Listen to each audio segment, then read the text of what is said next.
پسر بودن راحته، پسری که تو راه مرد شدنه کارش سخته.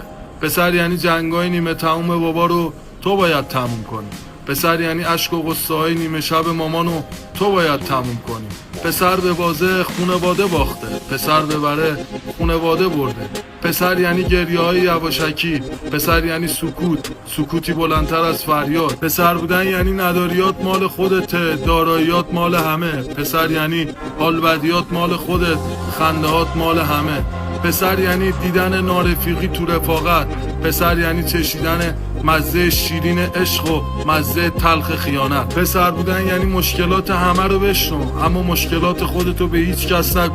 پسر یعنی بغض بی پولی و بیکاری، پسر یعنی شبکاری، اضافه کاری، برای پول کنی هر کاری. پسر یعنی از خواب شیرینت بزن ولی حرفای تلخ مردم رو به جون نخر. پسر یعنی زیر فشار کار کمرت خم بشه اما گردنت جلوی هر نامردی خم نشه.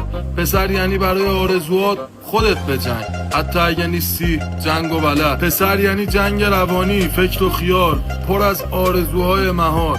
پسر یعنی میگم میخندم ولی خودم میدونم از تو چقدر پاچیدم.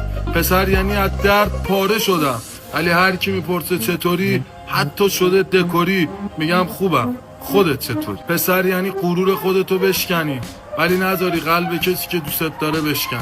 پسر یعنی بد بیاری پشت بد بیاری ولی حق نداری کم بیاری. پسر یعنی با سیلی سرخ کنی رو تو اما از رو نری. پسر یه کلمه است ولی یه دنیا حرفه. مولا